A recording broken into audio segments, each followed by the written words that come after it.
할렐루야. 예, 우리 어제 말씀을 기억하십니까? 어제 세례 요한에 대한 이야기를 나눴죠. 예, 요한은 참 대단한 사람입니다.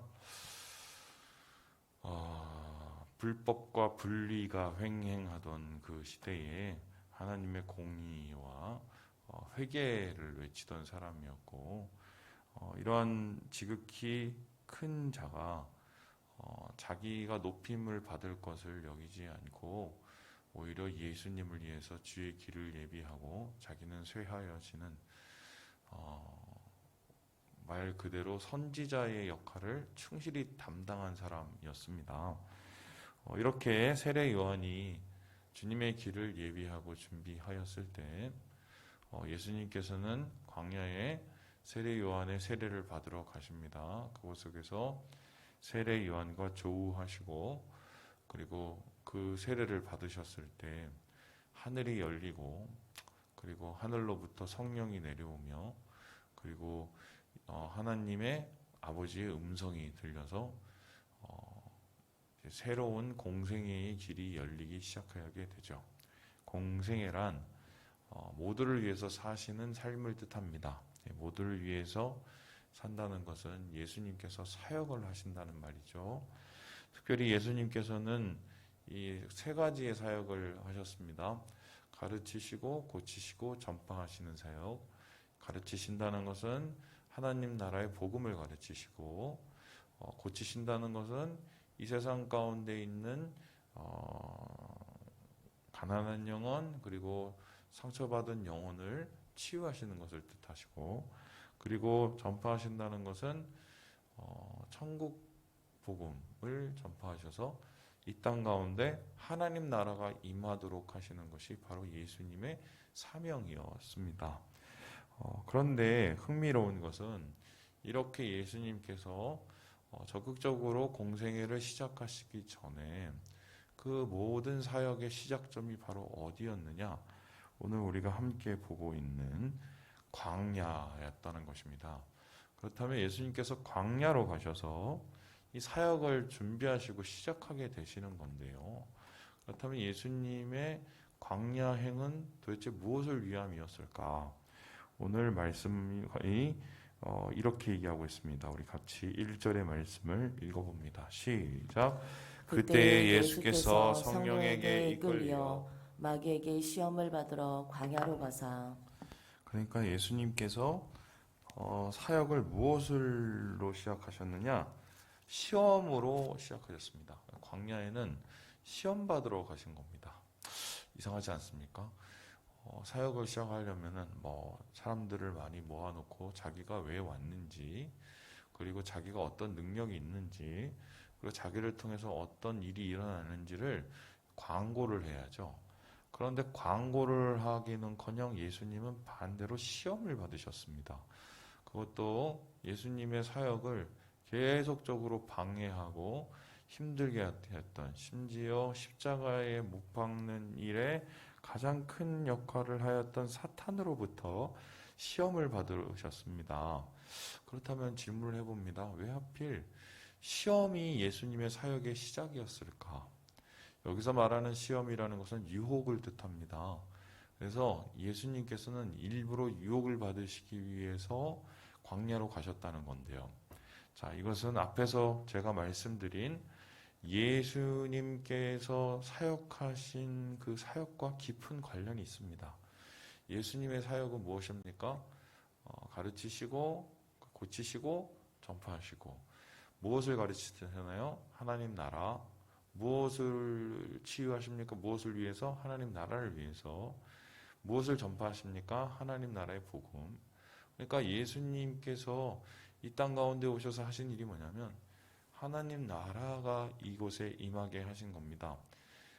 뜻이 하늘에서 이루어진 것 같이 땅에서 이루어지도록 그 시작점을, 그 출발을 예수님을 통해서 시작하게 된 것인데요.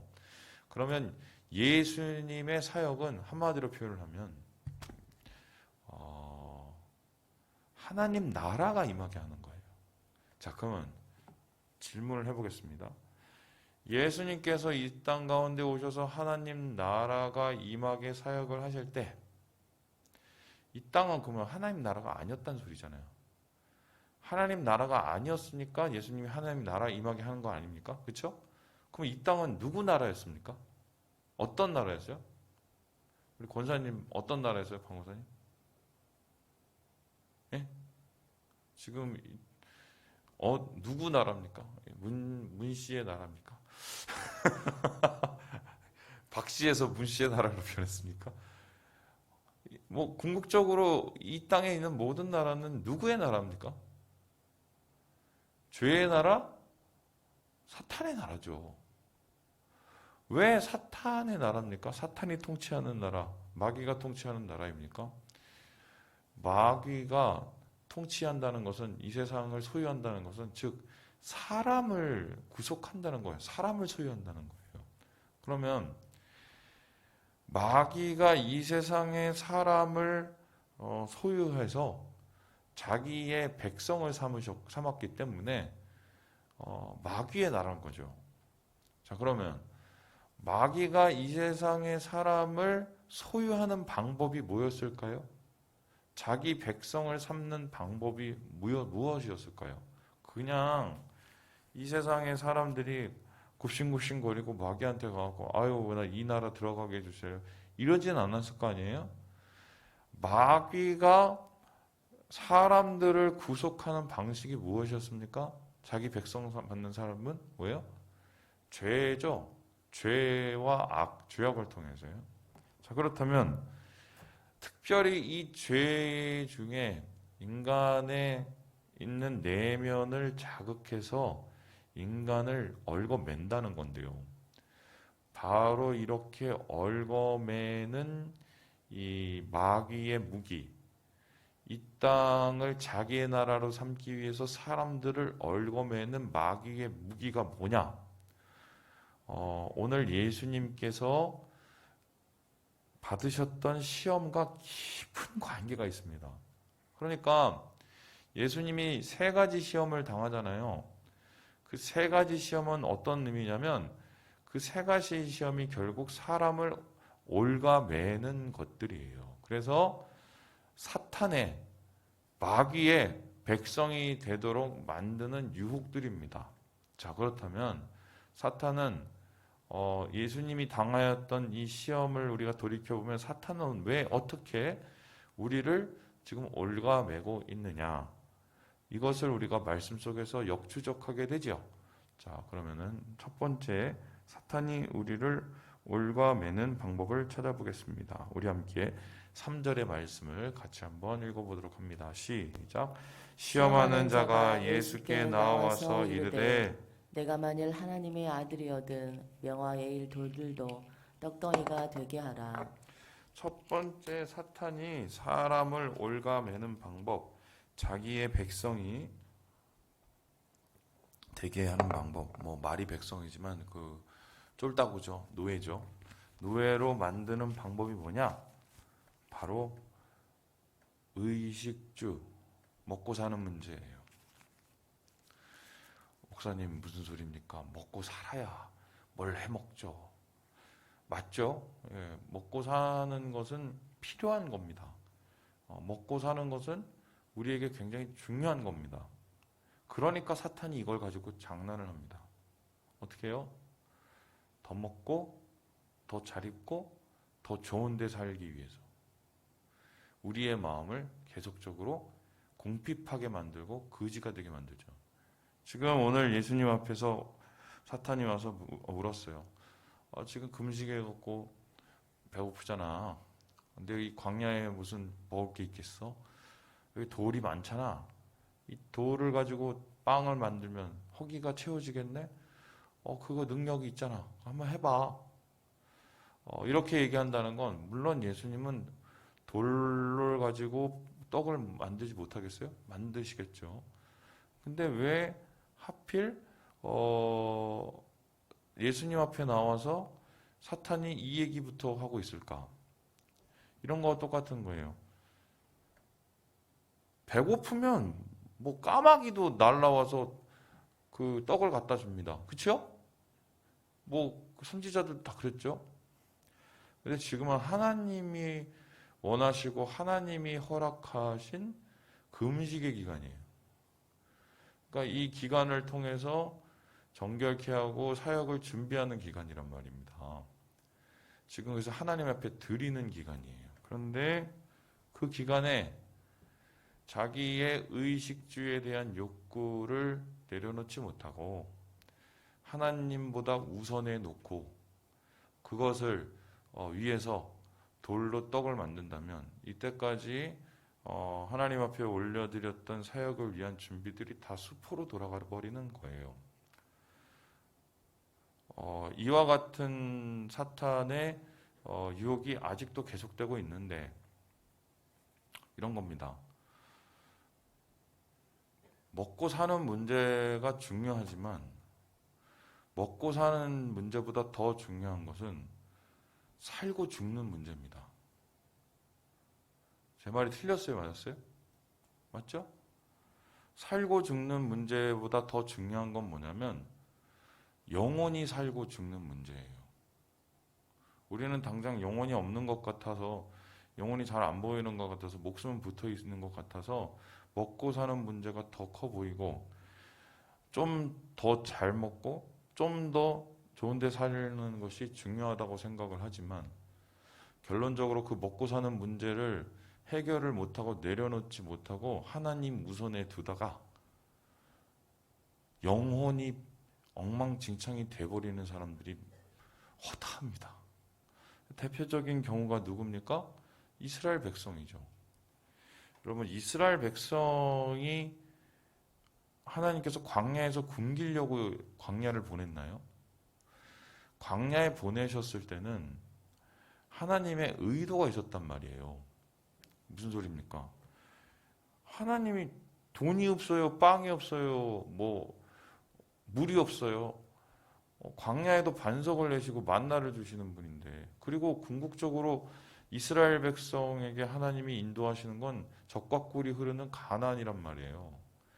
그렇게 하나님이 주실 수도 있는데 그것을 막으신다면, 그리고 그들에게 광야길을 걷게 하시고 그 부족을 경험하게 하신다는 것은 그걸 통해서 뭔가 우리가 배우고 우리가 신앙적으로 주님을 더 경험하게 하는 이유가 있단 말입니다. 그런데 그런 것이 이스라엘 백성에겐 보이지 않았어요. 당장 광야길 힘들고 어렵고 이집트처럼 제대로 먹고 제대로 못 마시니까 하나님보다 그 먹고 사는 문제가 더 우선이 돼버린 겁니다. 그래서 그들이 하려고 했던 일이 뭡니까? 불평하고 원망하다가 그 다음에 어떻게 됐나요? 모세를 향해서 돌을 던지다가 그 다음에 어떻게 됐나요? 애굽으로 돌아간다고 그랬습니다. 자, 그 사람들이 애굽으로 돌아가서 정말 돌아갔다고 쳐봅시다. 가지도 못해요. 가라고 하면 갔겠어요? 가지도 못하는데 갔다고 쳐봅시다. 자, 그러면 애굽에서 바로가 어이구 잘 왔다. 야, 니네 정말 많이 기다렸다. 여기 내가 잘 차려놨으니까 한 상 잘 먹고 내가 전보다 더 좋은 집에 살게 해줄게. 이럴까요? 가봤자 노예예요. 가봤자 뭐 옛날보다 좀 잘해주면 좀 잘 사는 노예. 네. 그래봤자 노예. 그런데 이스라엘 백성은 그러한 너무 당연한 계산이 안 돼요. 통과해야 될 때를 통과 못하고 돌아가려고 그러거든요. 머물려고 그러고. 왜요? 먹고 사는 문제가 더 커 보이니까. 사탄이 잘하는 게 결국 그거예요. 유혹이라는 건 결국 뭐냐? 합리적인 사고를 마비시키는 거죠. 그리고 성경적인 사고를 마비시키는 게 유혹인데 눈에 앞에 보이는 것에 우리가 넘어지게 만드는 거죠. 그래서 사탄은 지금도 사람을 어떻게 올가매고 있냐? 먹고 사는 문제. 못 먹고 못 사는 정도가 되어서 그 문제가 정말 힘든 건 이해나 되죠. 남보다 못 먹고 못 살아서 문제가 되는 건 그거는 아니에요. 여러분, 우리를 하나님께서 광야로 모아 넣으셔서 궁핍하게 하실 때는 만나만 그냥 주시고 이럴 때는 그냥 빨리 광야를 지나면 돼요. 신뢰함으로. 그래서 1년 만에 지나면 돼요. 근데 그거를 제대로 통과를 못하면 38년이 되고 40년이 되는. 예, 오늘 말씀 통해서 예수님께서 먹고 사는 문제를 쥐고 사람을 쥐락펴락하는 사탄의 유혹을 이기신 것을 우리가 보게 됩니다. 두 번째로 사탄이 인간을 쥐락펴락하는 것은 무엇입니까? 우리 함께 6절의 말씀을 같이 한번 읽어보도록 하겠습니다. 시작. 이르되 내가 만일 하나님의 아들이거든 뛰어내리라. 기록되었으되 그가 너를 위하여 그의 사자들을 명하시리니 그들이 손으로 너를 받들어 발이 돌에 부딪히지 않게 하리로다 하였느니라. 사람들이 제일 잘 넘어지는 게 물질의 문제, 그죠? 두 번째가 뭐냐? 명예예요. 명예. 명예는 뭡니까? 다른 사람부터 인정받는 거죠. 그거를 연예인으로 따지면 인기겠죠. 명예. 특별히 예수님을 성전 위로 데리고 가서 야, 여기서 뛰어내려. 어차피 말씀에 보니까 천사가 받들어주고 막 해서 안전해지잖아. 너 그거 할 수 있잖아. 그리고 그 다음에 이게 빠졌죠? 어떻게 됩니까? 그러면 사람들이 다 네가 성전에서 뛰어내려서 안전하게 도착하는 걸 보고 너를 얼마나 대단한 존재로 여기겠니? 너 그러면 일약 스타가 되는 거야. 너 그냥 가만히 있어도 사람들의 이 총망받는 사람이 될 수 있어. 이렇게 얘기하는 거죠. 물질을 넘어섰는데 명예에 무너지는 분을 많이 봤습니다. 명예병이 일단 걸리기 시작하면은 이것저것 무슨 예, 이렇게 하고 막 걸어놓고 또 뿐만 아니라 어떻게 해요? 행동의 가장 큰 이유가 사람들 때문이에요. 사람들의 눈. 지금 이러한 허세를 자극하죠. 이러한 허세에 사람들이 많이 넘어지기 때문이고요. 이런 물거품 같은 이 명예를 잡으려고 사람들이 영혼을 팝니다. 그런데 주님께서는 이것에 대한 분명한 결론을 아시죠? 이런 명예가 정말 순식간에 지나갈 한낱 바람에 지나지 않음을 예수님께서는 아셨기 때문에 그러한 한낱 바람에 지나지 않는 사람들의 인정과 사람들의 높임을 받기보다는 하나님께서 나를 인정하시는 것을 택합니다. 그래서 이러한 사탄이 인간을 올가매는 명예를 단호하게 끊어내시죠. 마지막으로 예수님께서 끊어내신 사탄의 구속 방법은 무엇일까? 우리 함께 8절의 말씀을 같이 한번 읽어보겠습니다. 8절 말씀입니다. 시작. 마귀가 또 그를 데리고 지극히 높은 산으로 가서 천하 만국과 그 영광을 보여. 마지막으로 사탄이 인간을 올가매는 방법은 권력이에요. 세 가지 했어요.